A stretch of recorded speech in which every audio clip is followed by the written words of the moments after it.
Congress party Priyanka नहीं ये आंधी है। प्रियंका नहीं ये आंधी है। जोरदार तालियों से स्वागत करें। ये जन शराब हमारी प्रिय नेत्री श्रीमती प्रियंका गांधी जी को सुनने के लिए यहाँ बेताब था। बड़ी देर से आप हमारी प्रिय नेता श्रीमती प्रियंका गांधी का इंतजार कर रहे थे, वो आपके बीच में मौजूद है। प्रियंका नहीं ये आंधी है। प्रियंका नहीं ये आंधी है।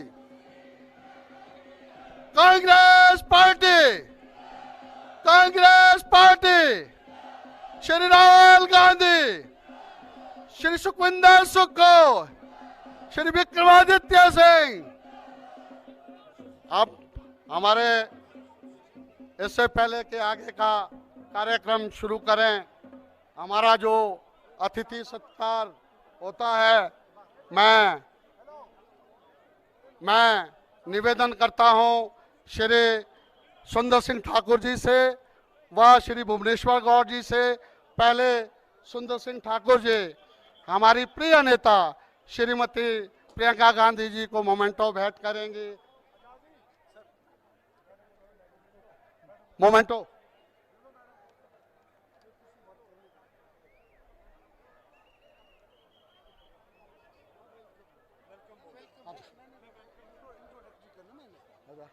मैं निवेदन करता हूं श्री शेषराम आजाद जी से, जो हमारे डीसीसी के अध्यक्ष हैं, वो वेलकम करें। श्री शेषराम आजाद जी। कांग्रेस पार्टी, कांग्रेस पार्टी, श्रीमती प्रियंका गांधी, राहुल गांधी, जय हिंद। आज हिमाचल प्रदेश में इस भगवान रघुनाथ की नगरी में ऑल इंडिया कांग्रेस कमेटी की माननीय महामंत्री प्रियंका गांधी वाड्रा जी, यहां पर उपस्थित एआईसीसी के सेक्रेटरी संजय दत्त जी, सीपीएस सुंदर ठाकुर जी, यहां पर उपस्थित भुवनेश्वर गौड़ जी, समस्त पीसीसी के, डीसीसी के और एआईसीसी के सेक्रेटरीज, हम सबका इस देवभूमि में आपका हार्दिक अभिनंदन एवं स्वागत करते हैं। हिमाचल प्रदेश की जो जनता है, माननीय प्रियंका गांधी जी आपकी बहुत आभारी है। पिछली बारी जो हिमाचल प्रदेश में इलेक्शंस हुए विधानसभा के, उसमें जो आपने पूरे प्रदेश में सहयोग दिया, यहां सरकार बनी, उसके लिए भी हम आपके आभारी हैं। उसके बाद हिमाचल प्रदेश में जो बहुत बड़ी त्रासदी हुई पूरे हिंदुस्तान से, बल्कि पूरे वर्ल्ड की जो इतना ड्रास्टिक क्या नाम हुआ, उसमें आपने यहां के सरकार का सहयोग दिया। और ये जो देवभूमि है जिला कुल्लू, ये एक ऐसा स्थान है जो भी यहां से संकल्प लेता है, हम भाई सुंदर सिंह ठाकुर और भुवनेश्वर गौड़ जी का विशेष करके ऑल इंडिया कांग्रेस कमेटी के जो यहाँ के प्रभारी हैं Sanjay Dutt ji, he works like a field marshal, जिन्होंने यहाँ के वर्कर को बूथ तक जो है बिल्कुल एक्टिव किया है। हम आपको विश्वास दिलाते हैं और इस हिमाचल प्रदेश में देवभूमि में आपका बहुत बहुत अभिनंदन करते हैं। और आपके साथ हिमाचल प्रदेश का बहुत लंबा रिश्ता है। आप शिमला में, श्रावड़ा में रहते हैं। आप इस हिमाचल प्रदेश की बेटी भी हैं, बहन भी हैं, और नेहरू फैमिली का, गांधी फैमिली का इस जिला कुल्लू से, हिमाचल प्रदेश से बहुत गहरा नाता है। यहाँ जो तरक्की की इबारत हुई है उसमें आपके परिवार का बहुत सहयोग है। हम आपको आशा देते हैं, विश्वास दिलाते हैं। यहाँ से जो प्रत्याशी है लोकप्रिय विक्रमादित्य जी, उनके लिए तालियां बजाओ। ये आपका अच्छा फैसला था, आज अच्छी जीत की तरफ अग्रसर है। लेकिन हम कंगना को, बेशक इस प्रदेश की बेटी है, लेकिन वो एक दिन की 45 लाख रुपए एम्बेसडर का लेती थी। तो ऐसी बेटी से जय हिंद, जय हिंद, जय हिमाचल, जय कांग्रेस पार्टी, जय हिमाचल। धन्यवाद प्रधान जी। अब मैं निवेदन करता हूं सीपीएस श्री सुंदर सिंह ठाकुर जी से व भुवनेश्वर गौड़ जी से। पहले अतिथि सत्कार जो हमारा मोमेंटो श्री सुंदर सिंह ठाकुर जी भेंट कर रहे हैं, जोरदार तालियों से स्वागत करें। व मेरा अनुरोध रहेगा भुवनेश्वर गौड़ जी से कि वो मफलर पहनाकर इनका यहाँ आदर सत्कार करें। श्री भुवनेश्वर गौड़ जी, हमारे विधायक मनाली विधानसभा क्षेत्र। क्योंकि समय की कमी है, मैं सीधे आमंत्रित करता हूं हमारे लोकप्रिय विधायक एवं सीपीएस हिमाचल सरकार श्री सुंदर सिंह ठाकुर जी के, वो आए और अपना संबोधन करें। सुंदर सिंह ठाकुर जी। पहले जोरदार नारे लाए भाई। कांग्रेस पार्टी। मेरे ख्याल कलार नहीं खलाई तुझे आज, थोड़ा जोर से ये गूंज, क्योंकि आज यहाँ पे हमारी रैली है। कल एक कोशिश है भारतीय जनता पार्टी की सामने छोटे से मैदान में एक रैली करने की। आज हमारा जोश नजर आना चाहिए। जोरदार नारा लगाएंगे आप। कांग्रेस पार्टी, प्रियंका गांधी, विक्रमादित्य सिंह, सुखविंदर सिंह सुक्खू। रघुनाथ जी की नगरी, मैं भगवान रघुनाथ जी को नमन करते हुए, 18 करोड़ को नमन करते हुए, हमारे बीच में हमारे हिमाचल की निवासी प्रियंका गांधी जी, हमारे आज हम अभी माननीय मुख्यमंत्री जी को भी आना था, किन्हीं कारणों से वो अपना मोर्चा अपने क्षेत्र में संभाले हुए हैं। हमारे यहाँ पे युवा और कर्मठ उम्मीदवार श्री विक्रमादित्य सिंह जी, हमारे मनाली के विधायक श्री भुवनेश्वर गौड़ जी, पंडित खीमीराम जी, भाई संजय दत्त जी, जिला के अध्यक्ष, ब्लॉक के सभी अध्यक्ष, महिला कांग्रेस, युवा कांग्रेस, इंटक, सेवा दल, एनएसयूआई, हमारे यहाँ पे उपस्थित सभी कई महिला मंडलों से आए हो हमारी माताएं, बुजुर्गगण, नौजवान साथी और प्रेस के बंधुओं। प्रियंका जी, आपके परिवार का इस कुल्लू को अंतर्राष्ट्रीय मानचित्र पे लाने का एक बहुत बड़ा हमारे ऊपर आभार है। प्रथम प्रधानमंत्री पंडित नेहरू जी सपरिवार प्रधानमंत्री बनने के बाद अगर कुल्लू मनाली ना आए होते तो आज हमारा इतना बड़ा पर्यटन का कारोबार नहीं होता। वो जब नगर में घूम रहे थे तो उन्होंने पाया कि वहां पे जो बगीचे लगे हुए हैं वो बड़े बड़े सेठों के बगीचे थे, टाटा के थे, बिरला के थे। जो हमारे स्थानीय लोग थे वहां पे चौकीदार थे, माली थे, और उन्होंने प्रथम हमारे मुख्यमंत्री डॉक्टर वाईएस परमार को कहा कि हिमाचल में बाहरी लोगों को जमीन खरीदने की रोक लगनी चाहिए। यही वजह है आज हमारी जमीनें बची हुई है। और हमारा सौभाग्य है कि आपने हिमाचल को अपना पहला घर माना है। और जबकि मोदी जी कहते हैं कि मेरा दूसरा घर हिमाचल है, अगर इसको आप व्याख्यान करें तो दूसरा घर और दूसरों से बर्ताव क्या हुआ है वो हमने आपदा के वक्त में देखा है। हमेशा रैलियों में हिमाचल को अपना दूसरा घर बताना और दूसरों की तरह जो बर्ताव पिछली आपदा में हमारे साथ हुआ है। मेरे गांव की जनता, हमारे शहर की जनता, हमारे एक एक युवा इस बात को मानते हैं कि हमारे साथ आपदा के दौरान केंद्र सरकार ने भेदभाव किया है। अगर आप इस बात से सहमत हैं, दोनों हाथ खड़े कीजिए और अपनी आवाज को बुलंद कीजिए। आज श्रीमती इंदिरा गांधी जी जब हिमाचल आती थी, उन्होंने लाहौल को जो स्टेटस दिया उनकी देन है। लाहौल में जो रोहतांग टनल की सोच थी वो उनकी देन थी। उसके बाद आधुनिक भारत निर्माता श्री राजीव गांधी जी, हमें वो वक्त याद है।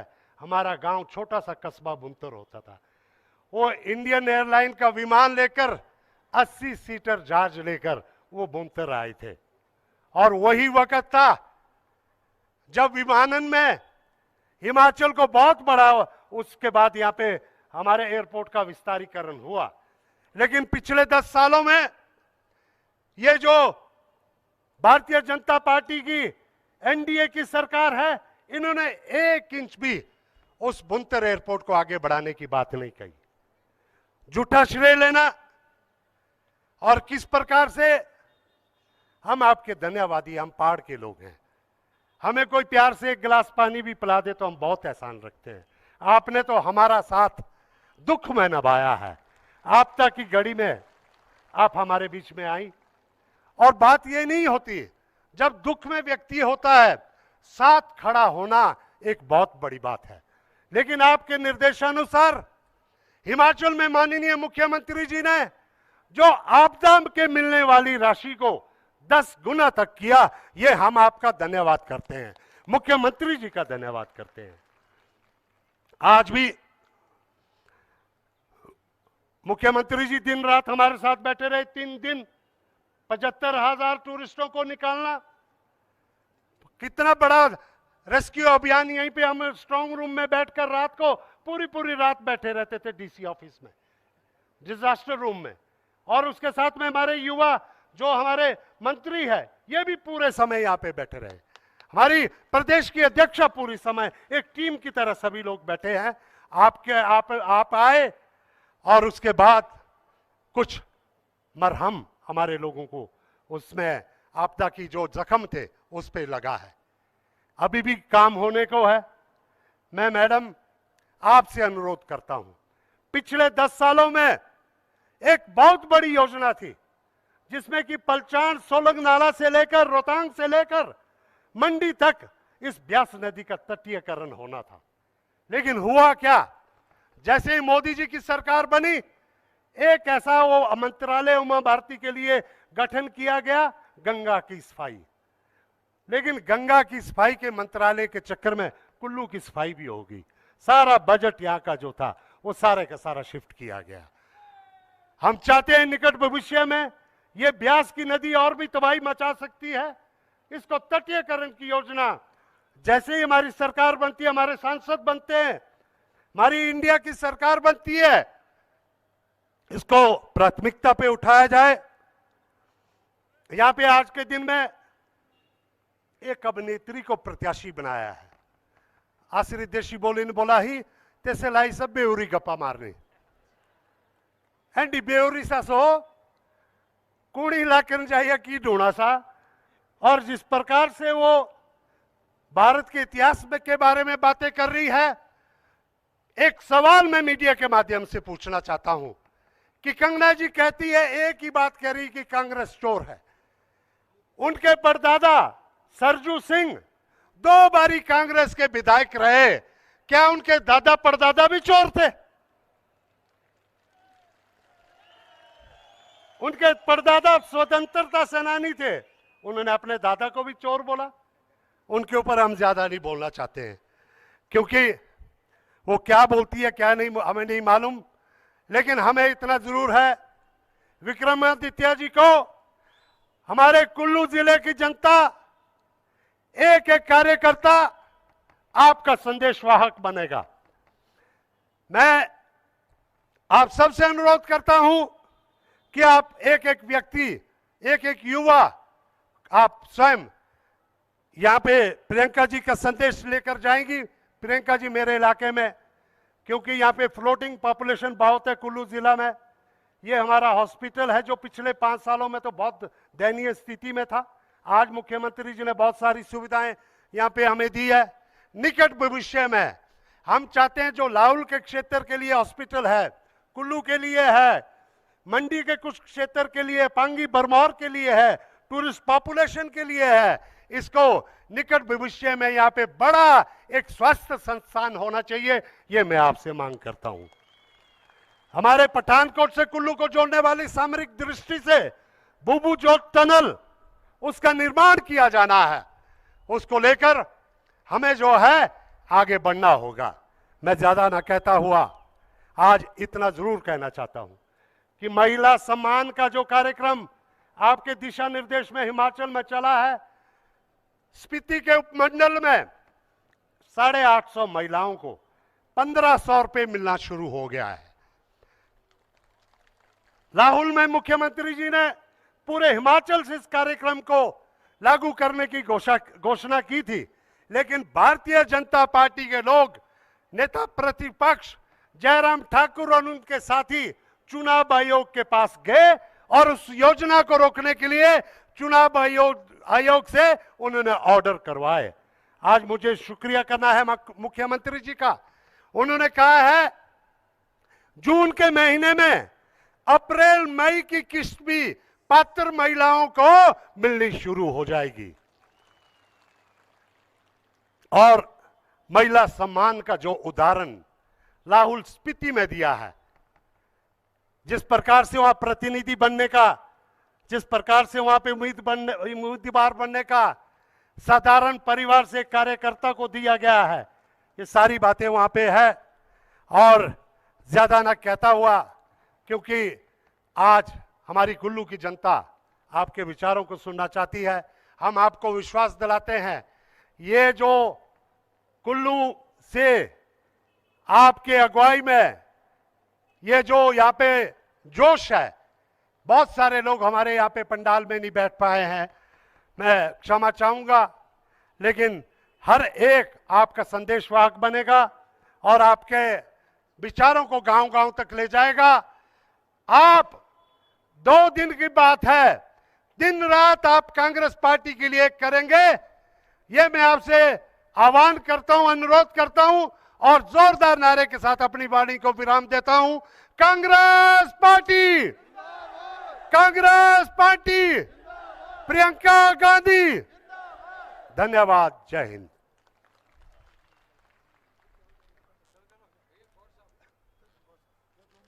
अब मैं अनुरोध करता हूं श्री भुवनेश्वर गौड़ जी से, जो हमारे मनाली के लोकप्रिय विधायक हैं, वो आए और अपना संबोधन करें। जोरदार तालियों से इनका स्वागत करें श्री भुवनेश्वर गौड़ जी। परम सम्मान्य अखिल भारतीय कांग्रेस कमेटी की महासचिव श्रीमती प्रियंका गांधी जी, हमारे मध्य युवा और समर्पित कांग्रेस पार्टी के हमारे उम्मीदवार श्री विक्रमादित्य सिंह जी, ठाकुर सुंदर सिंह जी जो कुल्लू के विधायक भी हैं, श्री संजय दत्त जी, पूर्व मंत्री पंडित खीमीराम जी, जिला कांग्रेस कमेटी के अध्यक्ष और समस्त कार्यकारिणी, सम्मानित मंच और कुल्लू के इस मैदान में आई हुई कुल्लू जिला के 3 विधानसभा हलकों से आई हुई प्रबुद्ध जनता, आज बहुत हर्ष की बात है कि बहुत छोटे समय में आह्वान पर आप सभी यहाँ आए। ये दर्शाता है कि प्रियंका गांधी जी के और कांग्रेस के प्रति जो हमारे लोगों में विश्वास है, वो इस चीज का प्रतीक है। आज हम सभी विक्रमादित्य सिंह जी जो प्रदेश के 2 बार के विधायक हैं और वर्तमान में लोक निर्माण मंत्री हिमाचल सरकार में हैं और कांग्रेस के विधायक हैं, हम धन्यवादी हैं श्रीमती प्रियंका गांधी जी के। जब आपदा का समय आया तो आपने माननीय मुख्यमंत्री हिमाचल प्रदेश ठाकुर सुखविंदर सिंह सुक्खू जी ने और विक्रमादित्य जी ने, क्योंकि मेरा विधानसभा क्षेत्र जो है मनाली, वो सारा जो सड़क है वो दरिया के साथ है, आपने सारा रोड हमारा देखा और उस समय जो स्थानीय प्रशासन ने पूरी तीव्रता से रोड्स का काम शुरू किया, परंतु खेद की बात है कि जो national highway authority of India है, ये केंद्रीय उपकरण है, उसे चालू हालत में चालू कराया गया और अभी तक उस नेशनल हाईवे पे कोई ठोस काम नहीं किया गया है। हम आशा करेंगे जब देश में कांग्रेस की सरकार बनेगी और विक्रमादित्य सिंह जी यहाँ से हमारे सांसद बनेंगे, जो सड़कों का काम है, क्योंकि हम एक टूरिस्ट डेस्टिनेशन है, सबसे पूर्णता इन सड़कों पे कार्य किया जाएगा। और एक और मेरा आपसे आह्वान है कि जो भुंतर का एयरपोर्ट है वो बहुत छोटा एयरपोर्ट है, क्यों ना इस एयरपोर्ट को विस्तारीकरण करके यहाँ पे बड़े हवाई जहाज लैंड कराए जाएं, ताकि हमारा जो पर्यटन का क्षेत्र है इसमें चार चांद लगे। हॉर्टिकल्चर से रिलेटेड हम सभी लोग हैं यहाँ पे, जितने लोग यहाँ आए हैं। पिछली वर्ष भी जो सेबों के दाम हमारे थे, जो हमने कोल्ड स्टोर में रखे थे, जिन जिन लोगों ने अपने सेब कोल्ड स्टोर में रखे थे, उनका मूल्य बहुत कम उन लोगों को मिला है, क्योंकि विदेशों से जो सेब है वो इंपोर्ट किया जा रहा है। उसकी जो ड्यूटी पहले कांग्रेस सरकार के समय थी वो घटा दी गई है। हम प्रार्थना करेंगे कि आने वाले समय में जो सेब पे इंपोर्ट ड्यूटी है ये 100% की जाए, ताकि हमारे स्थानीय लोगों को जो सेब हम मार्केट में बेचते हैं, हमें सभी को उचित मूल्य मिले। मैम, आप यहां आज हमारे मध्य आई हैं, सभी लोग उत्सुक हैं आपको सुनने के लिए। मैं एक बार पुनः पूरे क्षेत्र की जनता का यहां आने पर धन्यवाद करूंगा, और आपका सहयोग जो आने वाली 1 जून को चुनाव होने हैं यहाँ पे, कांग्रेस के बटन के सामने, कांग्रेस के बटन को दबाकर यहाँ से भारी मात्रा में विक्रमादित्य सिंह जी को हम यहाँ से जिता के भेजेंगे। इन्हीं शब्दों के साथ आप सभी का बहुत बहुत धन्यवाद। जय हिंद। धन्यवाद गौड़ साहब। मैं ज़्यादा समय वेस्ट ना करते हुए हमारे युवा दिलों की धड़कन हमारे श्री विक्रमादित्य सिंह जी, जो हमारे मंडी पार्लियामेंट्री कॉन्स्टिट्यूंसी से प्रत्याशी हैं, वो आएँ और अपने विचार रखें। श्री विक्रमादित्य सिंह जी, जोरदार तालियों से इनका स्वागत करें। Congress party, Congress party.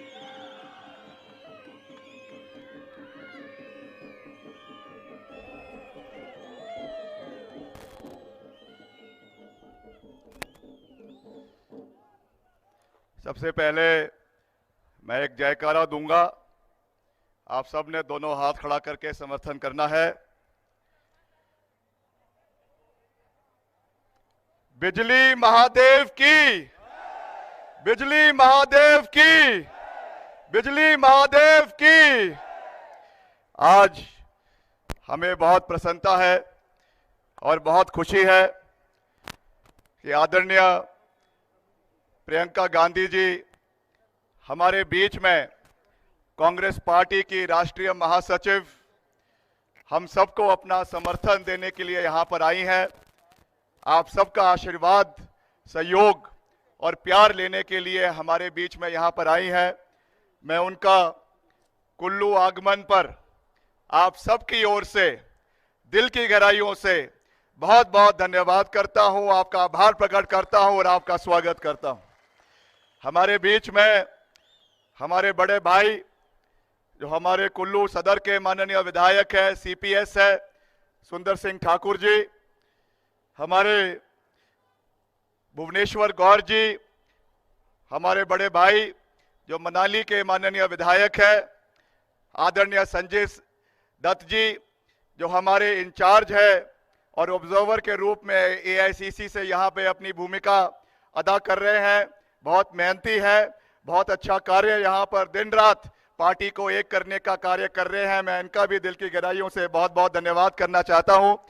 आदरणीय खीमीराम जी जो हमारे पूर्व मंत्री हैं और पूर्व विधायक है बंजार विधानसभा क्षेत्र से, आदरणीय शेषराम आजाद जी जो हमारे जिला कांग्रेस कमेटी के अध्यक्ष हैं, और सभी जो हमारे सम्मानित मंच कांग्रेस पार्टी के सभी दिग्गज नेता जो यहाँ पे उपस्थित है, और कुल्लू विधानसभा क्षेत्र की हमारी प्रबुद्ध जनता, हमारे परिवार के साथी, सभी महिलाएं, बुजुर्गवान, युवा साथी जो आज इस ऐतिहासिक दुशहरा ग्राउंड में यहाँ पर उपस्थित है, रघुनाथ जी की नगरी में यहाँ पर उपस्थित है, मैं आप सबका दिल की गहराइयों से बहुत बहुत धन्यवाद करता हूँ, आपका आभार प्रकट करता हूँ। आप अपना आशीर्वाद देने हमको यहाँ पर आए हैं। आप जानते हैं कि लोकसभा के चुनाव चल रहे हैं, आखिरी चरण है, 1 तारीख को मतदान होना है, और कांग्रेस पार्टी ने हमें यहाँ से आपका नुमाइंदा बनाया है, आपका उम्मीदवार बनाया है। मैं तो यही कहना चाहता हूँ, आप जानते हैं हमने इस टिकट के लिए अप्लाई नहीं किया था, मगर कांग्रेस पार्टी के नेतृत्व ने, हमारे राष्ट्रीय अध्यक्ष ने, आदरणीय सोनिया गांधी जी ने, आदरणीय प्रियंका जी ने, आदरणीय राहुल जी ने हमें ये कहा कि आपने यहाँ से चुनाव मंडी से लड़ना है। हमने कहा जो पार्टी का निर्णय होगा, हम पार्टी के कर्मठ सिपाही हैं और हम धरातल पे जाकर लड़ाई लड़ेंगे, देवभूमि की लड़ाई लड़ेंगे, यहाँ के मुद्दों की लड़ाई लड़ेंगे, विकास की लड़ाई लड़ेंगे। और जिस तरीके से हिमाचल प्रदेश में जो विकास कार्य कांग्रेस पार्टी की सरकारों ने किए हैं, उनकी लड़ाई को ऊंचाइयों पर ले जाने का कार्य हम करेंगे। मैं आपको ये विश्वास दिलाना चाहता हूं मेरे प्रिय साथियों कि कुल्लू जिला जो अपने आप में हिमाचल की राजनीति में, देश की राजनीति में एक बहुत अहम स्थान रखता है, इसको आगे लेकर जाना, यहाँ के विकास कार्यों को आगे लेकर जाना, ये हमारी जिम्मेवारी है, हमारा दायित्व है। और मैं आपको ये विश्वास दिलाना चाहता हूं, पूरी मजबूती से ये विश्वास दिलाना चाहता हूं कि आज तो मैं आपका उम्मीदवार हूं, आज मैं कांग्रेस पार्टी का उम्मीदवार हूं, मगर मैं आपको ये विश्वास दिलाना चाहता हूं कि विक्रमादित्य सिंह आप सबकी उम्मीदों पे 100% आने वाले समय में खरा उतरेगा, ये विश्वास मैं आपको दिलाना चाहता हूं। हमने संकल्प लिया है, जिस दिन हमने अपना नामांकन पत्र भरा, हमने संकल्प लिया है कि मंडी संसदीय क्षेत्र के जितने भी बड़े मसले हैं उनको नई ऊंचाइयों पर ले जाना, ये हमारा दायित्व है, हमारी जिम्मेवारी है। पूर्व में बहुत काम मंडी संसदीय क्षेत्र के अंदर, हिमाचल के अंदर कांग्रेस पार्टी की सरकारों ने किए हैं।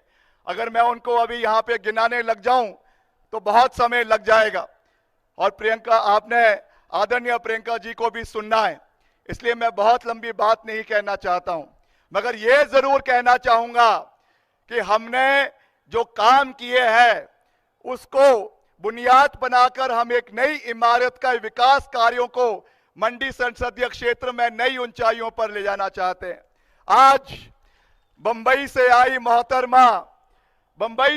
मोहतरमा जिसको हिमाचल प्रदेश के बारे में कोई जानकारी नहीं है, वो हमें पूछती हैं, हमें कहती हैं कि आपने मंडी के अंदर क्या किया, हिमाचल के अंदर क्या किया, कुल्लू के अंदर क्या किया। मैं उनको याद दिलाना चाहूंगा कि मंडी संसदीय क्षेत्र के अंदर, और मैं पूरे हिमाचल की बात नहीं कर रहा हूं, केवल मंडी संसदीय क्षेत्र की बात कर रहा हूं। मंडी संसदीय क्षेत्र के अंदर अगर बेहतरीन Indian institute of technology 7,000 crore रुपए की लागत से अगर बनने का मादा किसी ने रखा, तो स्वर्गीय राजा वीरभद्र सिंह जी ने इस विषय को केंद्र सरकार के समक्ष उठाया। जब वो केंद्रीय मंत्री थे, मंडी के सांसद थे, उस समय यूपीए की सरकार में, डॉक्टर मनमोहन सिंह जी की सरकार में इस विषय को प्राथमिकता पे उठाया गया, और आज इंडियन इंस्टीट्यूट ऑफ टेक्नोलॉजी हमारे मंडी संसदीय क्षेत्र के अंदर है। आज मेडिकल कॉलेज हमारे नेर चौक में मंडी के अंदर जो करीबन 2,500 करोड़ रुपए की लागत से बना है, यह भी कांग्रेस पार्टी की देन है। स्वर्गीय राजा वीरभद्र सिंह जी ने इस इशू को उठाया था और उसे पूरा करने का काम किया था। आदरणीय जनता, मैं आपको यह कहना चाहता हूं, कुल्लू देव नीति की धरातली है। हमारा अटूट विश्वास हमारे देव संस्कृति में, हमारे देवी देवताओं में, ये पावन नगरी है जहां से हमें हमारे देवी देवताओं से ऊर्जा मिलती है। कल इस रैली को संबोधित करने से पहले मैं कल शाम को बिजली महादेव में जाकर भोलेनाथ का आशीर्वाद लेकर यहां पर आपके बीच में आया हूं और आपको यह विश्वास दिलाना चाहता हूं कि मंडी संसदीय क्षेत्र के कुल्लू जिला के जो संकल्प हमने विकास के लिए है उनको आगे लेकर जाना, जिसमें सबसे बड़ा संकल्प हमारे मेडिकल सर्विसेज को बेटर करने के लिए ये विक्रमादित्य सिंह का संकल्प है कि हम यहां से आने वाले समय में जिला मंडी के, जिला कुल्लू के अंदर मेडिकल कॉलेज का निर्माण यहां पर आने वाले समय में करवाएंगे। आदरणीय प्रियंका गांधी जी से इसका सहयोग मांगेंगे। कांग्रेस पार्टी की सरकार बनेगी, ये हमारा संकल्प रहेगा कि हम यहां पे मेडिकल कॉलेज का निर्माण करवाएं। अभी यहां पे बूबू जोत टनल की बात की गई, अभी यहां पे जलोरी जोत टनल की बात की गई, इसको भी बनाना ये हमारा संकल्प है जिसको हम आने वाले समय में पूरा करेंगे। ये विश्वास मैं आपको दिलाना चाहता हूं। और ऐसा नहीं है कि ये बातें हमने आज कही है। जो हमारा रोहतांग टनल है जिसका नाम आज श्रद्धेय अटल बिहारी वाजपेयी जी के नाम पे रखा है, हम वाजपेयी साहब का भी दिल की गहराइयों से बहुत बहुत मान सम्मान करते हैं, मगर ये पूरी दुनिया जानती है, कुल्लू की जनता जानती है कि अगर रोहतांग टनल का नींव अगर किसी ने रखी थी तो आदरणीय श्रीमती सोनिया गांधी जी ने बतौर यूपीए चेयरपर्सन इसकी नींव रखी थी। 12,000 करोड़ रुपए का बजट यूपीए की सरकार ने इसके लिए दिया था और उस समय वीरभद्र सिंह जी हमारे केंद्रीय मंत्री थे। यहाँ पे वो सोनिया गांधी जी के साथ यहाँ पे आए थे और सुलांग नाला में इसकी नींव रखी गई थी। आज नाम तो बदले जा रहे हैं, सब चीजें समझ आ गई, मगर जब प्रधानमंत्री जी इसका इनॉग्रेशन करने के लिए आए थे तो टनल के अंदर वो हाथ किसको हिला रहे थे ये आज तक हमको समझ नहीं आया कि ये किस तरीके की राजनीति हो रही है, किस तरीके की राजनीति हो रही है। केवल नाम बदलकर आप लोगों के दिलों से जो है वो कांग्रेस पार्टी को नहीं निकाल सकते हैं। विकासात्मक कार्य हमने किए हैं और उसी नींव को हम उसके ऊपर एक भविष्य में एक मजबूत इमारत को बनाएंगे, ये मैं आपको कहना चाहता हूं। मैं ये आज पूछना चाहता हूं, हमारा कुल्लू जिला जैसा मैंने कहा राजनीतिक रूप से भी बहुत महत्वपूर्ण है। आज क्या आवश्यकता पड़ी कि भारतीय जनता पार्टी के पास क्या कोई घर का कैंडिडेट नहीं था, उनको क्यों जो है वो एक पैराशूटी नेता जो है यहाँ पर पैराशूट के माध्यम से ढालपुर मैदान में उतारने की आवश्यकता पड़ी। आज कुल्लू की जनता ये पूछ रही है कि कुल्लू के जो पूर्व में सांसद रहे, भाजपा के सांसद रहे राजा महेश्वर सिंह जी, उन्होंने ये निवेदन किया भारतीय जनता पार्टी को कि मैं चुनाव लड़ना चाहता हूं, मेरा आखिरी चुनाव है, मगर फिर भी उनका टिकट काट दिया गया। क्या कारण है कि एक ऐसे व्यक्ति को यहाँ पे उतारा गया जिसको हिमाचल की भूगोल के, हिमाचल के इतिहास की, देश के इतिहास के बारे में कोई जानकारी नहीं। क्या कारण है कि आज ऐसे व्यक्ति को उतारा गया है जो कहती है कि हमें आजादी जो है वो 2014 में मिली। आपने तो जो हमारे स्वतंत्रता सेनानी हैं उनका भी तिरस्कार किया है, पूर्व में जो एनडीए की सरकारें रही हैं उनका भी तिरस्कार किया है। ये सोच हिमाचल प्रदेश के लोगों की नहीं है। मैं आपको ये विश्वास दिलाना चाहता हूं कि हमने जो 5 संकल्प मंडी संसदीय क्षेत्र के लिए है, संकल्प नंबर 1 कि हमने मंडी संसदीय क्षेत्र के मंडी शहर में स्मार्ट सिटी का निर्माण आने वाले समय में करना है, ये विश्वास मैं आपको दिलाना चाहता हूं। संकल्प नंबर 2, ये विक्रमादित्य सिंह का संकल्प आपको है कि आने वाले समय में मंडी संसदीय क्षेत्र के अंदर एक भी आवारा पशु आपको सड़कों के ऊपर दिखाई नहीं देगी। ये हमारा संकल्प है। आपका आशीर्वाद चाहिए कि हम गौ सदन का निर्माण हर जिले के अंदर, हर विधानसभा क्षेत्र के अंदर, हर ब्लॉक के अंदर करवाएंगे, ताकि जो गौ माता के नाम पे जो लोग वोट तो मांगते हैं मगर गौ संरक्षण के लिए कोई कार्य नहीं करते। विक्रमादित्य सिंह से संकल्प लिया है कि हम आने वाले समय में गौ संरक्षण के लिए कार्य करेंगे। ये मैं आपको पूरा विश्वास दिलाना चाहता हूं। साथ ही साथ बुबू जोत की मैंने बात करी, आपके जरूरी जोत टनल की मैंने बात करी। इन सब विषयों को आने वाले समय में उठाया जाएगा। अभी सुंदर सिंह ठाकुर जी ने यहाँ पर एक बहुत ही महत्वपूर्ण विषय हमारे ब्यास नदी के तटीकरण के बारे में उठाया, क्योंकि हम उस समय आपके बीच में उपस्थित रहे। आपके मुश्किल समय में आप लोगों के साथ यहाँ पर खड़े रहे। मुख्यमंत्री जी दिन रात आपके साथ थे। मेरी माता जी जो अभी वर्तमान में सांसद है, प्रदेश कांग्रेस कमेटी की अध्यक्ष है, प्रतिभा सिंह जी, और हम खुद बतौर लोक निर्माण मंत्री हमने पूरे इलाके का दौरा किया। चाहे आपका जो है बुंतर है, चाहे आपका पंडो का इलाका है, चाहे आपका पतलीकुल का इलाका है, चाहे आपका सैंज घाटी है, हर इलाके में जाकर हमने पूरा सहयोग वहां पे सड़कों के विस्तारीकरण का, रेस्टोरेशन का, उनके बहाली करने का किया है। और आने वाले समय में भी मैं आपको ये विश्वास दिलाना चाहता हूं कि हम आपके सुख में, आपके दुख में आपके साथ हमेशा खड़े रहेंगे। ये विक्रमादित्य सिंह का वादा आप लोगों को है। मैं साथ ही साथ जो चैनलाइजेशन की बात है उसमें यह कहना चाहता हूं कि इसकी एक डीपीआर करीबन 1800 करोड़ रुपए की यहां से सेंट्रल वाटर कमीशन को दिल्ली में भेजी गई है। ये कुल्लू जिला के लिए हमारी नंबर 1 प्राथमिकता रहेगी कि ब्यास नदी का चैनलाइजेशन हम प्राथमिकता पे आने वाले समय में करेंगे। ये भी मैं आपको विश्वास दिलाना चाहता हूं।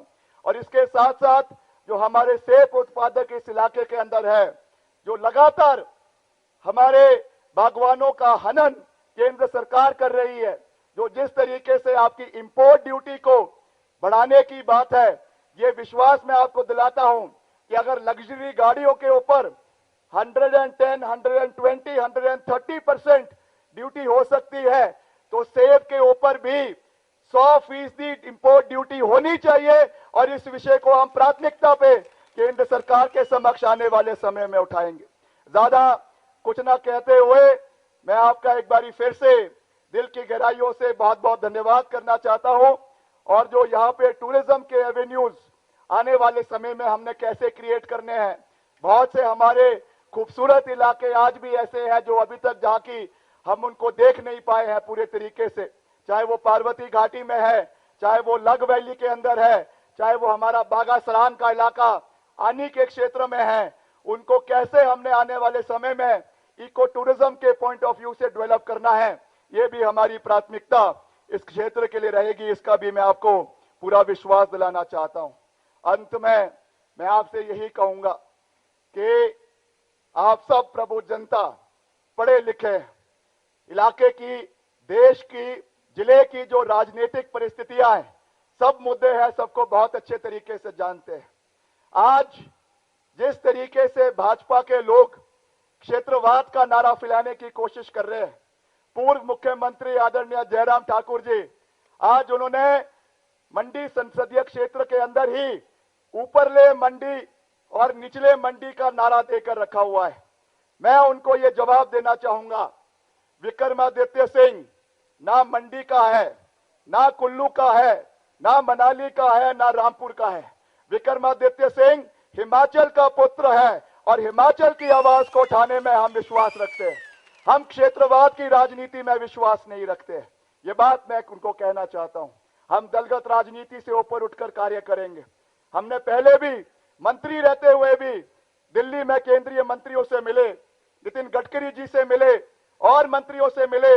और जहां तक हिमाचल प्रदेश के विकास की बात है, हमने कहा कि अगर विकास के मुद्दे होंगे, हम कंधे से कंधा मिलाकर केंद्र सरकार के साथ भी आगे चलेंगे।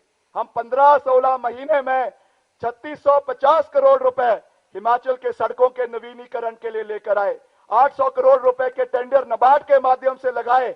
और इसी वचनबद्धता के साथ हम हमेशा दलगत राजनीति से ऊपर उठकर हिमाचल के हितों को, देश के हितों को आगे रखते हुए बढ़ेंगे और विकास के कार्यों को निरंतर आगे लेकर जाएंगे। ये विश्वास मैं आपको दिलाना चाहता हूं। कल आदरणीय योगी जी, हमने सुना है उत्तर प्रदेश के मुख्यमंत्री यहां पर आ रहे हैं। हम उनसे भी पूछना चाहेंगे, आप आ रहे हैं देवभूमि में बहुत अच्छी बात है, मगर जिस तरीके की बातें आज भाजपा के प्रत्याशी के बारे में, खास करके देव संस्कृति के आहत के बारे में जो निकल कर आ रही है, जो उनके खान पान की बातें निकल कर आ रही है, ये बात मैं क्यों कह रहा हूं? क्योंकि एक ओर वो लोग हिंदुत्व का झंडा लेके चलते हैं और दूसरी ओर जो प्रहार हमारे देव नीति के ऊपर हो रहा है, हमारी देव संस्कृति के ऊपर हो रहा है, इस चीज का हमको ध्यान रखने की आवश्यकता है। क्यों मैं ये बात कह रहा हूं? क्योंकि हमको उनसे कोई हिंदुत्व का सर्टिफिकेट लेने की आवश्यकता नहीं है, भाजपा से कोई सर्टिफिकेट लेने की आवश्यकता नहीं है। आज अगर यहाँ पे देव सदन का निर्माण कुल्लू के अंदर करवाया गया, मंडी के अंदर करवाया गया, अगर धर्मांतरण का कानून, पहला राज्य हिमाचल प्रदेश था जहां पे धर्मांतरण का कानून लाया गया, वो कांग्रेस पार्टी के सरकार के समय में वीरभद्र सिंह जी जब मुख्यमंत्री थे उस समय इस कार्य को किया गया है। तो इसलिए हमको जिस तरीके से ये लोग हिंदुत्व की बातें करते हैं, हमें उनसे हिंदुत्व का कोई सर्टिफिकेट लेने की आवश्यकता नहीं है। हम पूरी मजबूती से आगे बढ़ेंगे और हिमाचल के मुद्दों को उठाएंगे, इसका मैं आपको विश्वास दिलाना चाहता हूं। एक बारी मैं फिर से आदरणीय प्रियंका गांधी जी का दिल की गहराइयों से बहुत बहुत धन्यवाद करता हूं कि वो हिमाचल आई, कुल्लू में आई, और जिस तरीके से आदरणीय सुंदर जी ने कहा कि यहाँ के लोगों के साथ इनके परिवार का, सोनिया जी का, राजीव जी का, पंडित जवाहरलाल नेहरू जी का, इंदिरा जी का एक पारिवारिक रिश्ता इस क्षेत्र के लोगों के साथ रहा है, इस रिश्ते को ये और मजबूत आने वाले समय में करेंगी। इन्हीं शब्दों के साथ मैं आप सबका दिल की गहराइयों से बहुत बहुत धन्यवाद करता हूं। और 1 तारीख को जो मतदान होना है उसमें निवेदन रहेगा कि ताबड़तोड़ तरीके से आपने कांग्रेस पार्टी के हक में, कांग्रेस पार्टी के पक्ष में अपना मतदान करना है और मिलकर आगे चलना है। ये मैं आपको कहना चाहूंगा। आप सबका एक बारी फिर से दिल की गहराइयों से बहुत बहुत धन्यवाद। एक नारा मैं दूंगा, आप सबने हाथ खड़ा करके समर्थन करना है। भारत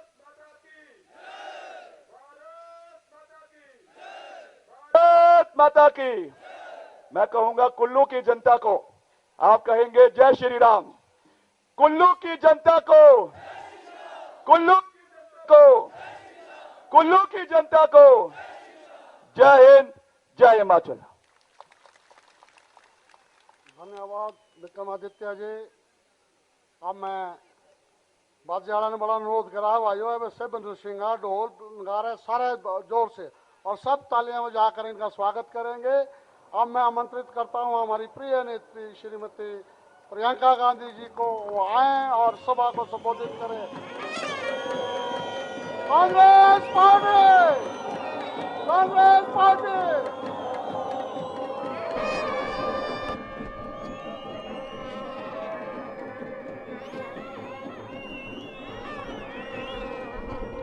श्री विक्रमादित्य सिंह जी, श्री सुंदर ठाकुर जी, श्री खीमीराम जी, श्री भुवनेश्वर गौर जी, श्री संजय दत्त जी, श्री शीशराम आजाद जी, श्री चुनेश्वर ठाकुर जी, श्री उत्तम शर्मा जी, मंच पर विराजमान सभी नेतागण, सभी पार्टी के पदाधिकारीगण और सभी पार्टी के कार्यकर्ताओं को मैं इस सभा में बहुत बहुत स्वागत करती हूं। सभा को शुरू करने से पहले एक बार मेरे साथ कहिए, भगवान रघुनाथ जी की, बिजली महादेव जी की, 18 करडूरी जयकारा। देखिए, आप सब मेरा इंतजार कर रहे हैं काफी समय से। सबसे पहले तो मैं आभार प्रकट करना चाहती हूँ। आज धूप भी है, इतनी बड़ी तादाद में आप इस ऐतिहासिक मैदान में आए हैं मेरी बातों को सुनने के लिए। मुझे अपना सौभाग्य लगता है ये कि यहाँ जहाँ नेहरू जी दशकों पहले आए और जिस धरती से उनके दिल में इतनी श्रद्धा थी, जिसके लिए इतना प्रेम था, आज मैं यहाँ आकर आपको संबोधित कर रही हूँ। इसलिए मैं अपना सौभाग्य समझती हूँ कि आप सब आए, मेरा इंतज़ार किया और ध्यान से मेरी बातें सुन रहे हैं। जब हम यहाँ आ रहे थे तो यहाँ की सुंदरता दिख रही थी, बड़े बड़े पहाड़, यहाँ के जंगल, यहाँ की हरियाली, सेब के बागान, सब हेलीकॉप्टर से ऊपर से बहुत अच्छी तरह पहली बार मुझे दिखे। पहले तो जब मैं आई हूँ तो गाड़ी से ही आई। आज मैं देख रही थी कि कितनी सुंदर जगह है। और इसके साथ साथ हमारा जो हिमाचल प्रदेश है, यहाँ की एक सभ्यता है जो यहाँ की सुंदरता के साथ साथ चलती है, और जिससे पूरे देश ने, देश की राजनीति ने, देश के इतिहास ने, चाहे देश का आज़ादी का आंदोलन हो, सब ने बहुत सीखा है। तो आपको गर्व होना चाहिए कि ये आपका प्रदेश इस देश में कितनी भूमिका निभाता है और कितनी सुंदरता से देश को एक सभ्य राजनीति और एक सभ्य जो समाज है उसका प्रतीक बनकर दिखाया है आपने। जब मैं सभ्य राजनीति की बात करती हूँ तो स्वाभाविक है कि परमार साहब की याद आती है, वीरभद्र सिंह जी की याद आती है कि मुख्यमंत्री रहे लेकिन सादगी का जीवन बिताया। आपके बीच आए तो हमेशा मिलनसार होकर घरों में आए, झुक के आए, आपसे अपनी समस्याओं को समझने की बात की और हमेशा आपके बीच रहने की, आपके बीच आने की उन्होंने राजनीति की। तो उनकी राजनीति ऐसी नहीं थी कि ऊपर ऊपर से हो या फिर आपको झूठी बातें बताएं, झूठे वादे करें। आपको गहराई में समझे, प्रदेश की समस्याओं को समझे और दिन रात एक किया कि आपकी ये जो समस्याएं हैं इनको हल कैसे करना है, आपके जीवन में तरक्की कैसे लानी है, यही उनका मकसद रहा। और पंडित जी से लेकर आज के जो कांग्रेस के नेता हैं, सबका यही मकसद रहा, यही विचारधारा हमेशा रही कि जितना भी काम हम करें वो कम काम है। जनता सर्वोपरि है। हमारे देश में, हमारे लोकतंत्र में सबसे महत्वपूर्ण जनता की इच्छा होती है। और आज उसी तरह से विक्रमादित्य जी भी यही राजनीति निभा रहे हैं। मैंने अभी काफी समय से इनके साथ काम करके देखा है, पहले यहाँ के जो प्रदेश के चुनाव में, उसके बाद जब यहाँ आपदा आई, संकट आया आप पे, और उसके बाद जब कांग्रेस की सरकार को गिराने का प्रयास हुआ, और फिर आज जब आपके लिए यहाँ चुनाव लड़ रहे हैं, हर स्तर पर मैंने देखा कि जब जब मैंने इनसे बात की कि देखिए पार्टी की ज़रूरत है, अब आप ऐसे करिए, या पार्टी की सहायता के लिए ज़रूरी है कि आप खड़े हो जाएं, तो ये कभी पीछे नहीं हटे।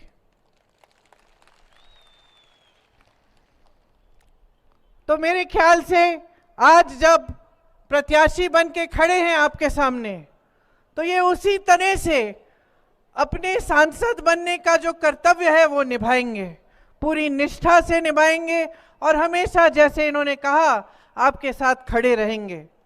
यहाँ पर्यटन का बड़ा कारोबार है और आपको बहुत पर्यटन के मौके मिलते हैं यहाँ पे मजबूती से, जब आपने कहा सुंदर जी, आपने कहा कि मजबूती से सबसे पहले पर्यटन का काम जब यहाँ शुरू किया गया तो पहले प्रधानमंत्री जवाहरलाल नेहरू जी के आने से हुआ। उससे यहाँ पे पर्यटक आने लगे और यहाँ तरह तरह की ऐसे विकास के कार्य हुए जिनसे पर्यटन को मजबूती मिली और आपके जो छोटे छोटे या बड़े भी कारोबार हैं उनको मजबूती मिली। अब हम चाहते हैं कि अगर केंद्र में हमारी सरकार आए तो हम इसको और भी मजबूत बनाएं, क्योंकि हमारी पूरी विचारधारा ये है कि जो छोटे और मध्यम वर्ग के जो कारोबार है, जो इंडस्ट्री है, उसको हम मजबूत बनाएं, क्योंकि हमारी समझ ये है कि सबसे ज़्यादा रोजगार इसी इंडस्ट्री से मिलती है जो छोटी और मध्यम होती है। और मोदी जी के पूरे कार्यकाल में रोजगार बनने का काम लगभग ठप हो गया। आज सबसे ज़्यादा बेरोजगारी हमारे देश में आज है, 45 सालों में सबसे ज़्यादा बेरोजगारी आज है। 70 करोड़ नौजवान बेरोजगार हैं, चाहे आप जितनी भी मेहनत से पढ़ाएं लिखाएं, शिक्षित करें, फिर भी बेरोजगारी पूरे देश भर में फैली हुई है। इसको दूर करने के लिए बहुत जरूरी है कि जो आज नीतियां भाजपा की सरकार बना रही है और जिस तरह से देश को चला रही है उसे बदला जाए, क्योंकि भाजपा की जो नीतियां हैं उन्होंने छोटे बिजनेस, छोटे कारोबारों को बहुत ही नुकसान दिया है। पहले नोटबंदी लाए, उसके बाद जीएसटी लाए, और आप खुद जानते हैं कि ये जो पर्यटन का भी आपका काम है वो जीएसटी से कितना इसका नुकसान हुआ है, कितनी दिक्कत हुई है। कोविड के समय जब पूरी दुनिया में महामारी थी तो पूरी दुनिया में पर्यटन कम हुआ, रुक गया लगभग। लोग डर रहे थे कि किस तरह से कहीं जाएंगे, बीमारी पड़ जाएगी, तो उससे भी बहुत नुकसान हुआ आपका। और उसके एकदम बाद मोदी जी ने आपकी सहायता करने के बजाय, आपको राहत पहुंचाने के बजाय जीएसटी थोप दी, तो जो पर्यटन का कार्य है वो कमजोर होने लगा। इसी तरह से पूरे देश भर में इनकी नीतियां यही रही हैं कि जो छोटे कारोबार हैं, जो मध्यम वर्ग के कारोबार हैं, उनको ये कमजोर कर रहे हैं और बड़े बड़े खरबपतियों को मजबूत कर रहे हैं। और सारी देश की संपत्ति आस्ते आस्ते इनके गिने चुने खरबपति मित्रों को दी जा रही है। आज देश के कोयले, देश के कोयला, देश का खदान के सारे खदान, देश के बंदरगाह, देश के हवाई अड्डे, सारे के सारे इनके बड़े बड़े खरबपति मित्रों को दिए जा रहे हैं। इससे क्या होता है? देश का बहुत नुकसान होता है, क्योंकि खरबपति जो हैं वो आगे बढ़ते हैं, लेकिन यही ऐसे बड़े संस्थान थे, सरकारी कारखाने थे, जिससे जनता को रोजगार मिलता था, और इनको कमजोर करके जनता को कमजोर किया, रोजगार को कमजोर किया। इसी तरह अगर आप इनकी नीतियां देखें तो आज जितने भी कोल्ड स्टोरेज हैं लगभग पूरे के पूरे किसके हैं? पूरे हिमाचल में अगर आप देखेंगे तो ज्यादा से ज्यादा कोल्ड स्टोरेज आज बड़े खरबपति अडानी जी के हैं। मैं सेब के बागानों को देख रही थी जब मैं यहां आ रही थी, और थोड़ा बहुत सेब को उगाने के बारे में मुझे भी मालूम है, क्योंकि मेरे घर में भी काफी मैंने सेब के पेड़ लगाए हैं। बात करती रहती हूँ, किसानों से भी बात करती हूँ जो खेत उगाते हैं, जो सेब उगाते हैं। तो क्या हुआ जब अडानी जी को सारे कोल्ड स्टोरेज दिए गए? ये हुआ कि आज अडानी जी तय करेंगे कि आपके सेब का दाम क्या है, कोल्ड स्टोरेज से कब निकलेंगे, कब बेचे जाएंगे, कितने दाम पर बेचे जाएंगे। आपसे ए बी सी कैटेगरी के सेब बना दिए और अलग अलग कैटेगरी से वो खरीदेंगे, और कभी ए को बी में डाल देंगे, कभी बी को सी में डाल देंगे ताकि आपको कम पैसे मिले। वही तय करेंगे कि कितने का खरीदेंगे आपसे और कितने का आगे बेचेंगे। ऊपर से मोदी जी क्या करते हैं? आपने कहा, हम सब जानते हैं कि जो अमेरिका से सेब आ रहा है उस पे टैक्स आपने कम कर दी, और जो हमारा किसान है वो किसान और खेती के हर चीज के लिए वो जीएसटी भर रहा है, टैक्स भर रहा है। तो चाहे पेट्रोल डीजल महंगा हो गया हो, लेकिन जो खेती के सारे सामान हैं वो आज महंगे हो गए हैं। जीएसटी भर भर के हमारा किसान टैक्स की मार खा रहा है, और आप अमेरिका के सेब को कम टैक्स देकर उसको बेच रहे हैं दुकानों में। तो जब ग्राहक दुकान जाएगा तो कौन सा सेब खरीदेगा? वही सेब खरीदेगा जिसका दाम कम है, और आप उसको जानबूझ के अमेरिकन सेब का दाम कम कर रहे हैं। ये आपकी नीतियां हैं। क्यों? क्योंकि इन सब नीतियों से इन्हीं बड़े खरबपतियों का फायदा हो रहा है। और हर स्तर पे अगर आप देखेंगे पूरे देश भर में जो किसान के कानून लाना चाह रहे थे, ये क्या थे? वो कानून यही कानून थे कि सारा फायदा बड़े बड़े खरबपतियों को। और जब किसान ने आंदोलन किया, दिल्ली तक पहुंचा, लाखों किसान बैठे, 600 किसान शहीद हुए, तो मोदी जी मिले तक नहीं। तो ये परिस्थितियां हैं आज देश में कि जितनी भी नीतियां हैं वो सब बड़े बड़े खरबपतियों के लिए बन रही हैं। यहां से हिमाचल की धरती से आपने कितने नौजवान हमारे सरहद पे भेजे, कितने आपके बेटे शहीद हुए इस देश के लिए, उनका लहू इस देश की धरती में है, सींचा है इस देश की धरती को उनके खून ने, उनके पसीने ने। और आज मोदी जी की सरकार अग्निवीर जैसी स्कीम लाती है, जहां बेरोजगारी पहले से फैली है, जहां पे आप अपने बच्चों को सरहद पे भेजते हैं, आपके दिल में देशभक्ति की भावना होती है, उन बच्चों के दिल में देशभक्ति की भावना होती है कि कुछ हो जाए तो देश के लिए होगा, मैं जान देने के लिए तैयार हूं। और वो बच्चा, उसका क्या भविष्य बना दिया कि 4 सालों के लिए वो सेना में भर्ती होगा और 4 साल बाद वापस आएगा, बेरोजगार हो जाएगा। और अगर सरहद पे शहीद हो गया तो उसके माँ बाप को शहादत का पेंशन भी नहीं मिलेगा, उसको शहीद का दर्जा ही नहीं मिलेगा। और किसी बड़े अफसर का बेटा अगर जाता है, शहीद होता है, तो उसको मिलेगा। तो इन्होंने पेंशन में भी भेदभाव किया है, गरीबों के लिए अलग, अमीर अफसरों के लिए अलग। और जहां हमने पुराने पेंशन की बात की सरकारी कर्मचारियों के लिए, तो ये पीछे हट गए, कहने लगे कि नहीं नहीं, अर्थव्यवस्था में पैसे नहीं है।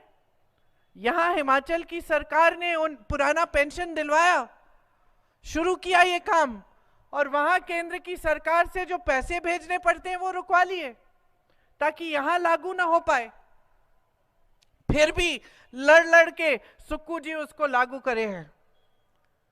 तो परिस्थितियां क्या है कि नौजवान बेरोजगार है, आप स्कीम रोजगार के लिए नहीं ला रहे हैं।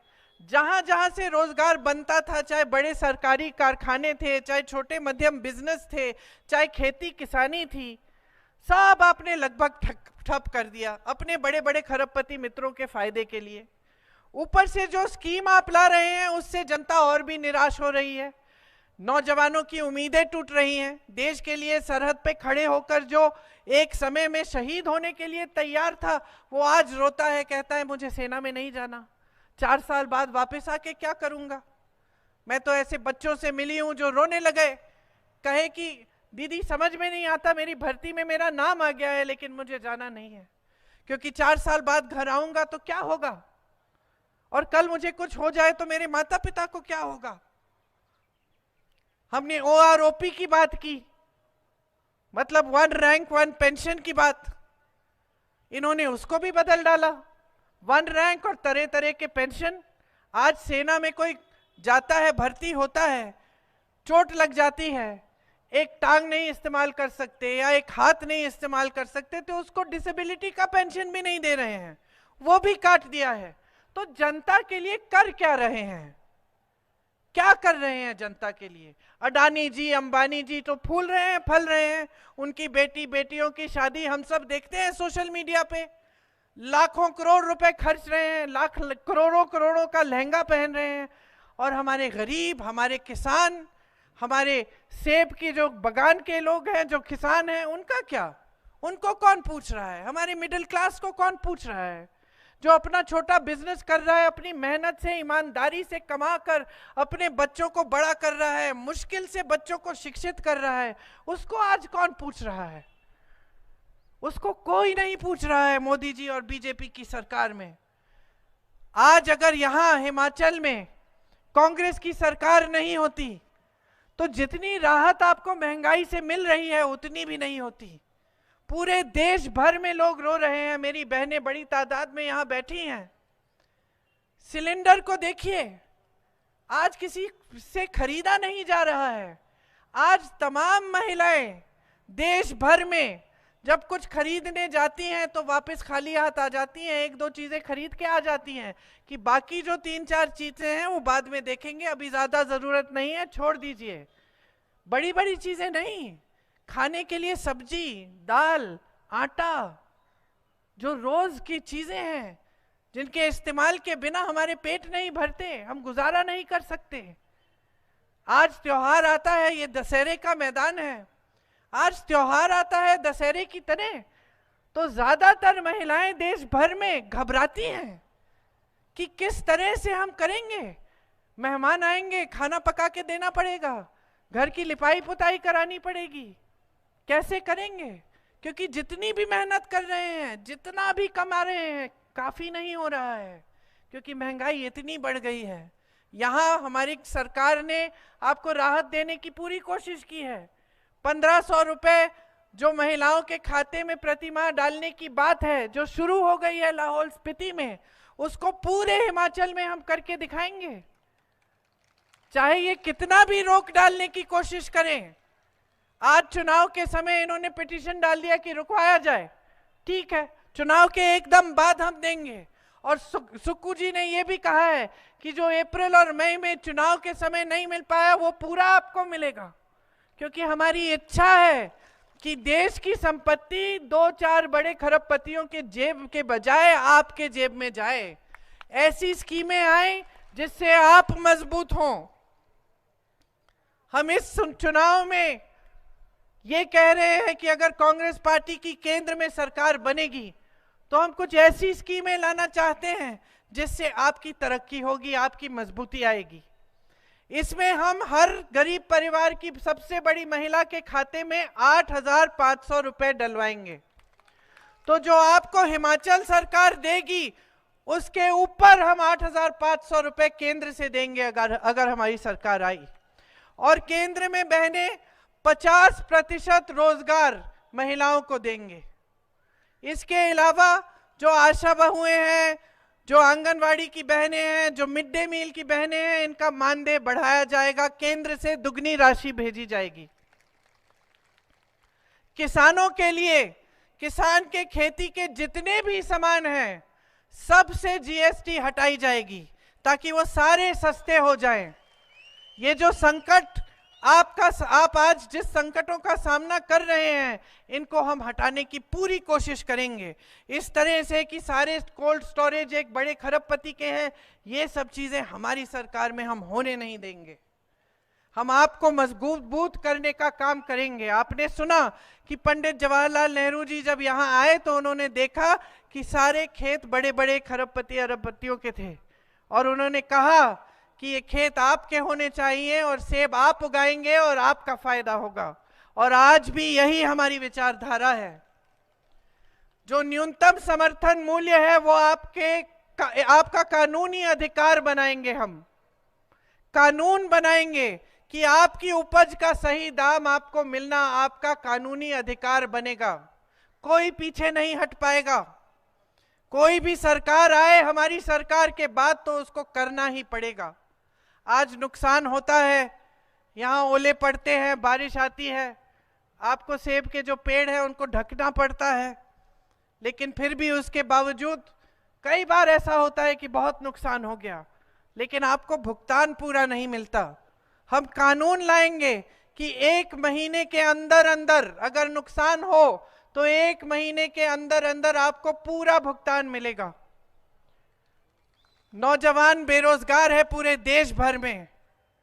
हम कह रहे हैं कि अगर हमारी सरकार आएगी तो हम नौजवानों के लिए जो शिक्षित हैं, स्नातक पास हैं, उनके लिए एक अप्रेंटिसशिप का प्रोग्राम लाएंगे जिससे बड़े बड़े सरकारी कारखानों में उनको अप्रेंटिसशिप की पहली नौकरी पक्की मिलेगी, 1 लाख रुपए सालाना मिलेंगे और वो अपना हुनर बढ़ाएंगे।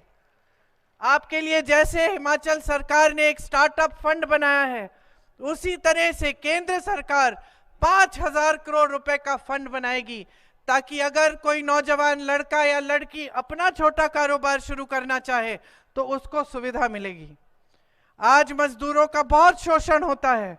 हम कानून लाएंगे कि पूरे देश भर में 400 रुपए से कम दिहाड़ी कोई नहीं दे पाएगा आपको। मनरेगा कांग्रेस पार्टी लाई थी आपकी मजबूती के लिए कि गांव में 100 दिन का रोजगार आपका अधिकार बनाया। इसी तरह से हम शहरों में भी मनरेगा लाएंगे ताकि आपका अधिकार बनेगा कि शहरों में भी आपको 100 दिन का पक्का रोजगार मिलेगा। और इसके साथ साथ जो गांव में मनरेगा है उसको मजबूत करने का पूरा काम हम करेंगे। यहाँ पे कांग्रेस के कार्यकाल में बहुत ऐसे कार्य हुए जिससे आपका लाभ हुआ।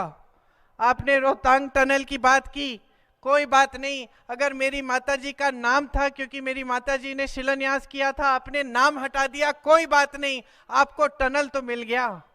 उसमें किसी का भी नाम हो, इससे हमें कोई फर्क नहीं पड़ता। आज मोदी जी का नाम है, कल किसी और का लगा लें। आपको टनल इसलिए मिला क्योंकि उनकी सोच थी कि यहाँ पे बनाना है और उन्होंने राशि भिजवाई इसके लिए। नेर चौक में ईएसआई हॉस्पिटल बनाया, मंडी में आईआईटी बनवाया, सिरमौर में आईआईएम बनवाया, सुंदरनगर में मेडिकल कॉलेज और इंजीनियरिंग कॉलेज बनवाया। और आपने कहा कि कुल्लू की मांग है तो हमें इसको भी, अगर हमारी केंद्र की सरकार आएगी, इस मांग को हम पूरा करेंगे। कीरतपुर से मनाली की जो 4 लेन का जो प्रोजेक्ट 2012 में दिया था, उसका सिर्फ फर्स्ट फेज पूरा किया कांग्रेस ने और तब से अटका हुआ है। उसको पूरा करने का काम हम कराएंगे जब हमारी केंद्र की सरकार आएगी। देखिए, जब मैंने सभ्य राजनीति की बात की और मैंने परमार जी की बात की, वीरभद्र जी की बात की, लेकिन मैंने ये नहीं कहा, और ये आपको समझना बहुत जरूरी है, कि आपने ही, जनता ने ही हिमाचल प्रदेश में इस राजनीति को स्थापित किया। तो आज भी जिस सरकार को आपने चुना, जो कांग्रेस की सरकार है, उसको जो आपने चुना, आपने फिर से यही राजनीति का मिसाल पूरे देश में दिखाया। यहां आपदा आई, आपके मुख्यमंत्री जी 24 घंटे आपके लिए उपलब्ध रहे। विक्रमादित्य जी, सुंदर ठाकुर जी, जितने भी मंत्री थे मंत्रालय के, वो सब जमीन पे आ गए, सबने मदद की, दिन रात काम किया। जहां पर्यटक फंसे थे वहां मदद की, जहां किसी के घर में शोक था वहां पहुंचे राहत पहुंचाने के लिए। किसी का घर बह गया, पाठशालाएं बह गई, बड़ी बड़ी सड़कें बह गई। और ये आपदा 1-2 दिन की आपदा नहीं थी, ये हफ्तों के लिए चली। और हफ्तों के लिए हमने पूरा प्रयास किया कि आप तक हम राहत पहुंचाएं, आपकी मदद करें, क्योंकि इतनी भयानक आपदा आई थी। ऐसा मेरे ख्याल से आपने प्रदेश में बहुत समय से देखा ही नहीं था, या हो सकता है कि पहले कभी इतना नहीं देखा होगा कि कितना नुकसान हुआ। और सिर्फ इमारतों का नुकसान नहीं, सड़कों का नुकसान नहीं, लेकिन ऐसे ऐसे परिवार जिसमें 3-4 सदस्य गुजर गए, बह गए पानी में। मैं किसी के घर गई थी शिमला में, वो सुबह सुबह उठकर, उनकी आदत थी कि सुबह सुबह उठकर सबको मंदिर ले जाते थे, पूरे परिवार को मंदिर ले गए, बच्चों को भी ले गए, और पूरा मंदिर बह गया। ऊपर से पहाड़ गिर गया, 5 सेकंड में पूरा मंदिर गया, सारे परिवार के सदस्य गुजर गए। तो इतनी बड़ी आपदा थी, इतना दुख झेला आपने, और हमारा कर्तव्य बना, कांग्रेस पार्टी के एक एक नेता, एक एक पदाधिकारी, एक एक कार्यकर्ता, एक एक मंत्री, कांग्रेस के मुख्यमंत्री जी, हमारा कर्तव्य था कि हम आपके बीच आएं, क्योंकि यही है हमारी राजनीति, यही है हमारी विचारधारा। तो आपने हमारी असलियत देखी, हमारी सच्चाई देखी। यही समय होता है जीवन में, जब संकट आता है तभी पता चलता है कि सच्चा कौन है, झूठा कौन है। ये हमारे परिवारों में भी होता है, दोस्तों के साथ भी होता है। जब संकट आता है तभी हम सबको पता चलता है कि ये थे जो हमारे साथ खड़े रहे और वो जो हमें छोड़ के चले गए। तो आपने आपदा के समय देखा कि आपके साथ कौन खड़ा था। और मैं ये नहीं कह रही हूं कि ये कोई बड़ी बात है, अगर मंत्रियों ने काम किया आपके लिए, अगर आपके बीच आए, अगर आपदा में राहत पहुंचाई, तो ये इनका कर्तव्य था। लेकिन मुझे खुशी है और गर्व है इस बात की कि अपना कर्तव्य समझे कि पूरी कांग्रेस पार्टी आपके साथ खड़ी हो गई। दूसरी तरफ आपने भाजपा की भी असलियत देखी, आपने उनकी सच्चाई देखी। मोदी जी कहते हैं ये उनका दूसरा घर है। अपने दूसरे घर में इतनी बड़ी आपदा आई, इतना संकट हुआ, इतनी चोट पहुंची, और आप इसे राष्ट्र आपदा ही नहीं घोषित कर रहे। क्यों? क्योंकि यहां कांग्रेस की सरकार है, तो इसका मतलब है कि आपके लिए तो राजनीति महत्वपूर्ण है। क्योंकि अगर राष्ट्र आपदा घोषित कर देते तो केंद्र से राशि आती, जैसे अलग अलग प्रदेशों में गई है, जहां आपदा हुई है भाजपा की, जहां प्रदेश की सरकार है वहां इन्होंने राशि भेजी। यहां हिमाचल प्रदेश की सरकार जब बनी कांग्रेस की, तब पहले से ही अर्थव्यवस्था में संकट थी, ऊपर से जब आपदा आई और जब केंद्र की तरफ से कोई राशि नहीं आई, सारी प्रदेश की राशि आपदा के लिए राहत के पहुंचाने के लिए इस्तेमाल की गई। और जहां जहां आपने कहा कि जो राहत की जो पैसे हैं जो मिलता है उसको आपने दुगना 3 गुना करके बहुत ज्यादा दिया, क्योंकि आप समझ रहे थे, हमारी सरकार समझ रही थी कि कितना दुख पहुंचा है लोगों को। इस समय हमें मदद करनी चाहिए, बाद में हम देख लेंगे कैसे करेंगे। लेकिन भाजपा के नेता ना आए आपके बीच, ना आपसे पूछा कि किस तरह से आपकी मदद कर सकते हैं, आपकी सहायता कर सकते हैं।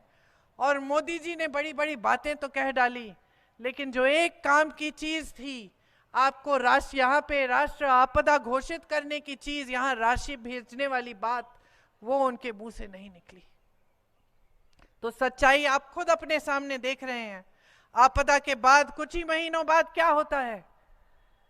आपकी सरकार पर आक्रमण होता है, धन बल के आधार पर उसे खरीदने की कोशिश, विधायकों को खरीदने की कोशिश। बीच रात में विधायकों को चोरों की तरह हेलीकॉप्टर में, कोई गाड़ी में छुपा कर पूरी फोर्स लगा के ले जा रहा है कि दल बदलवा देंगे, इनसे सरकार गिरा देंगे। तो आपने एक और असलियत देख ली कि जो अपने आप को ईमानदार कहते हैं, जो कहते हैं कि देश भर में अकेले भ्रष्टाचार के खिलाफ वो लड़ रहे हैं, उन्होंने किस तरह से आपकी सरकार को गिराने की कोशिश की। कैसे पैसों के इस्तेमाल से विधायकों को खरीद के, दबाव डाल के, केस डाल के आपकी चुनी हुई सरकार, जो लोकतंत्र के तहत आपने चुनी थी, उसको खत्म करने की कोशिश हुई। तो पूरी सच्चाई बहनों और भाइयों आपके सामने है। एक तरफ भाजपा है जो हर तरह से सिर्फ सत्ता को बटोर के अपने पास रखना चाहती है। उन्होंने 10 सालों में ऐसे काम किए हैं जो कांग्रेस पार्टी ने सचमुच 70 सालों से नहीं किए। ये कहते हैं ना कि कांग्रेस पार्टी ने 70 सालों में नहीं किया जो हमने 10 साल में किया, सच बात है। 10 सालों में इन्होंने अपनी पार्टी को इस दुनिया की सबसे अमीर पार्टी बना दी, दुनिया की सबसे अमीर पार्टी। कांग्रेस पार्टी 55 सालों से सत्ता में थी, कभी इस दुनिया की सबसे अमीर पार्टी नहीं बन पाई, न किसी ने प्रयास किया उसे बनाने का। इन्होंने 10 सालों में वो काम कर लिया। इन्होंने ऐसे लोगों से चंदा लिया अपनी पार्टी को मजबूत बनाने के लिए कि आप पूछिए ही मत। हम सबको कोविड की वैक्सीन लगी, आज पता चल रहा है कि वैक्सीन के वजह से तमाम मौतें हो रही हैं। उस वैक्सीन को बनाने वाले से 52 करोड़ रुपए इन्होंने चंदा लिया। गुजरात में पुल गिरा, सैकड़ों लोग बह गए, उस पुल बनाने वाली कंपनी से इन्होंने चंदा लिया। जिन पे छापे मारे थे उनसे चंदा लिया, जिन पे मुकदमे डाले थे उनसे चंदा लिया, मुकदमे ठंडे बस्ते में डाल दिए, छापे बंद हो गए।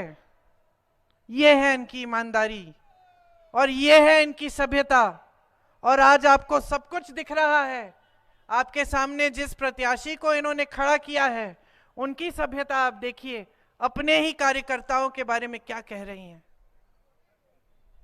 तो देखिए, आपके सामने एक बड़ा निर्णय है।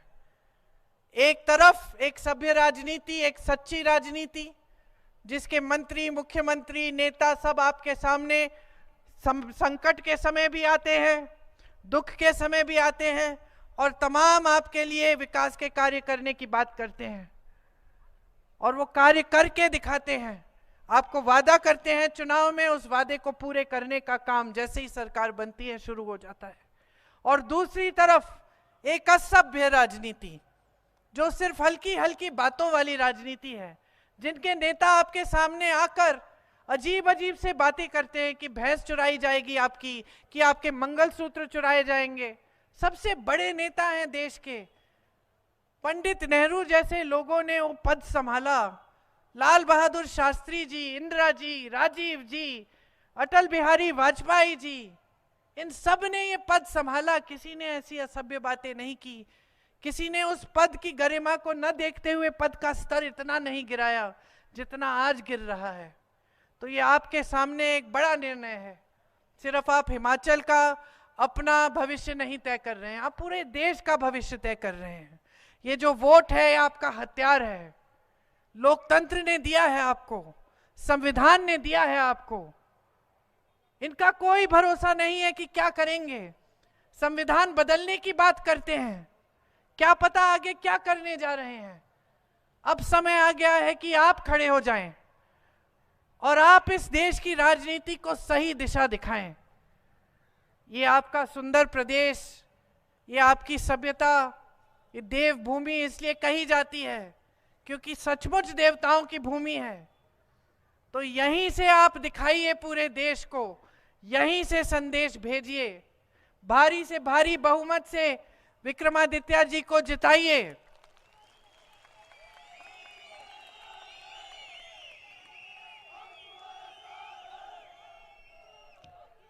अपने भविष्य को मजबूत बनाइए। हमारी जितनी भी नीतियां हैं वो आपको मजबूत बनाने वाली नीतियां हैं। हम चाहते हैं कि आप मजबूत बने, कि आप जागरूक बने, कि आप इस देश के लोकतंत्र को और भी शक्ति दें। ये हमारी विचारधारा हमेशा रही है और हमेशा के लिए रहेगी। आप सबने बहुत ध्यान से मेरी बातें सुनी, इसके लिए आपका बहुत बहुत धन्यवाद। जय हिंद। धन्यवाद। आप सभी कांग्रेस कार्यकर्ताओं का यहाँ आने पर बहुत बहुत धन्यवाद। हरिचंद शर्मा जी आपका थैंक्स करेंगे। चल रहा है। एक और बात कहना चाहती हूँ कि लाहौल स्पीति में हमने इस बार एक बहन को, एक महिला को प्रत्याशी बनाया है और मेरी आशा है, मेरी उम्मीद है कि आप उनके भी हाथ मजबूत करेंगे और उनको भी भारी बहुमत से जिताएंगे। धन्यवाद। भारतीय राष्ट्रीय कांग्रेस की महासचिव श्रीमती प्रियंका गांधी जी का कुल्लू पर हारने पर हार्दिक स्वागत है। धन्यवाद।